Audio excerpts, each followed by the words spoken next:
A group of words that makes a complete sense or meaning is called sentence। অর্থাৎ যখন কতগুলো শব্দ একত্রিত হয়ে একটি সম্পূর্ণ অর্থপদ গঠন করে তখন তাকে বাক্য বলা হয়। বাক্য বা সেন্টেন্স মূলত 5 প্রকার: assertive sentence, interrogative sentence, imperative sentence, optative sentence, exclamatory sentence. Assertive sentence যে সেন্টেন্স দ্বারা বর্ণনা করা বোঝায় তাকে অ্যাসার্টিভ সেন্টেন্স বলা হয়। Boy has a book assertive সেন্টেন্সের উদাহরণ।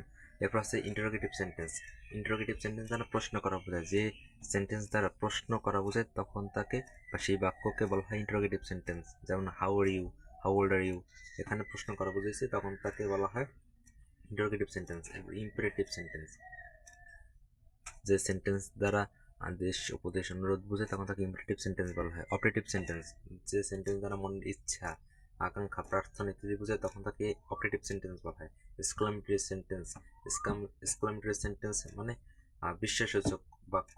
যে সেন্টেন্স দ্বারা কোনো কিছুর বিস্ময় বোঝানো হয় তখন তাকে এক্সক্লামেটরি সেন্টেন্স বলা হয়।